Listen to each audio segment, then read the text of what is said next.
المؤمن اللي يفوز يشفاله في البلوى. السلام علیکم. دنیا بھر کے مسلمانوں کے لیے خانہ کعبہ سے زیادہ مقدس جگہ کوئی اور نہیں. خانہ کعبہ دنیا میں موجود تمام مسلمانوں کے لیے مرکزی حیثیت رکھتا ہے. ہر سال لاکھوں کروڑوں افراد حج عمرہ کی ادائیگی کے لیے بیت اللہ کا رخ کرتے ہیں. خانہ کعبہ کی خدمت ایک اہم فریضہ ہے جو خوش قسمت لوگوں کو نصیب ہوتا ہے. خانہ کعبہ کی خدمت کا فریضہ رسول اللہ صلی اللہ علیہ وسلم نے فتح مکہ کے موقع پر سن 8 ہجری میں بنو شیبہ سے تعلق رکھنے والے عثمان بن ابی طلحہ رضی اللہ تعالی عنہ کو چابی دے کر ان کے سپرد کیا. اس کے ساتھ ہی اللہ کے نبی نے اعلان فرمایا یہ اب ہمیشہ ہمیشہ کے لیے بنو شیبہ کے پاس ہی رہے گی اور اس کو ظالم شخص کے سوا کوئی اور نہ چھینے گا. اس دن سے لے کر آج تک بنو شیبہ کے فرزندان ہی کعبہ کا کلید قدر ہونے کا اعزاز رکھتے ہیں. تاہم حرمین شریفین کے امور کے محقق محی الدین الہاشمی کے مطابق تاریخی طور پر خانہ کعبہ کی خدمت کا آغاز حضرت ابراہیم علیہ السلام اور حضرت اسماعیل علیہ السلام کے زمانے سے شروع ہوا جب انہوں نے بیت اللہ کی بنیادیں قائم کی. ان کے امور میں بیت اللہ کو کھولنا، بند کرنا، صاف کرنا، غسل دینا، غلاف چڑھانا اور غلاف پھٹ جانے یا ادھر جانے کی صورت میں اس کو پھر سے درست کرنا اور بیت اللہ کی نگرانی کرنا شامل تھا.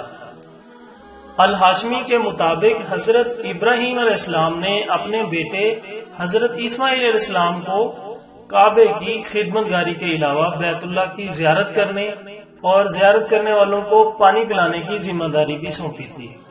حضرت اسماعیل علیہ السلام کی وفات کے بعد جرہم قبیلے نے ان کی اولاد سے یہ ذمہ داری چھین لی. کچھ عرصے بعد خزاع قبیلے نے جرہم قبیلے سے کعبے کی خدمت گاری لے لی. یہاں تک کہ رسول اللہ صلی اللہ علیہ وسلم کے جد امجد قصی بن قلاب نے اسے واپس لے لیا کیونکہ وہ حضرت اسماعیل علیہ السلام کی اولاد میں سے تھے.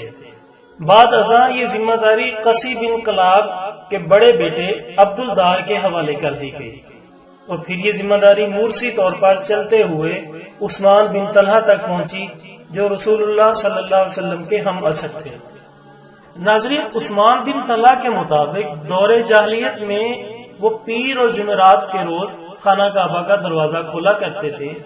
ایک روز رسول اللہ صلی اللہ علیہ وسلم لوگوں کے ساتھ کعبے کے اندر داخل ہوئے تو انہوں نے اللہ کے نبی کو زبردستی باہر جانے پر مجبور کر دیا. اس وقت رسول اللہ صلی اللہ علیہ وسلم نے فرمایا اے عثمان، ایک دن تو اس چابی کو میرے ہاتھ میں دیکھے گا. اس کے بعد سن 8 ہجری میں فتح مکہ کے روز رسول اللہ صلی اللہ علیہ وسلم نے حضرت علی رضی اللہ تعالیٰ عنہ کو عثمان بن طلحہ کے پاس بھیجا تاکہ ان سے بیت اللہ کی چابی لے لیں.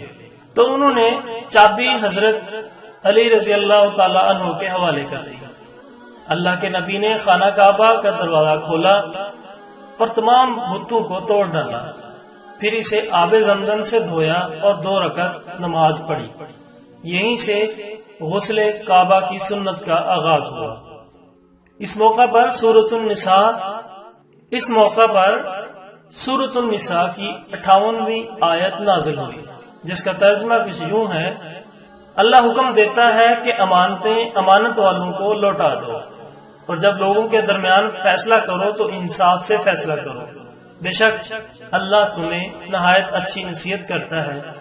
بے شک اللہ سننے والا اور دیکھنے والا ہے. رسول اللہ صلی اللہ علیہ وسلم نے اس آیت کو دہراتے ہوئے عثمان بن طلحہ کو چابی دیتے ہوئے فرمایا یہ لو اپنی چابی، اس کو ہمیشہ کے واسطے لے لو اور کسی ظالم کے سوا یہ چابی تم سے کوئی نہ چھینے گا.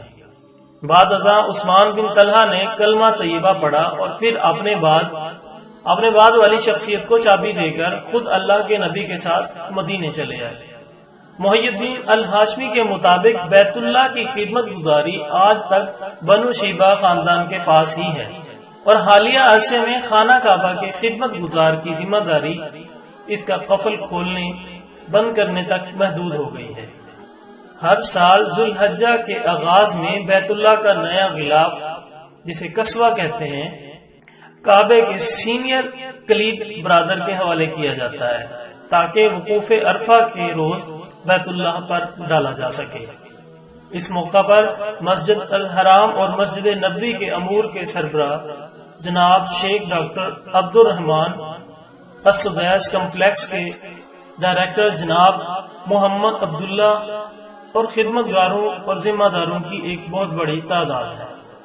ویڈیو دیکھنے کا ناظرین بہت شکریہ۔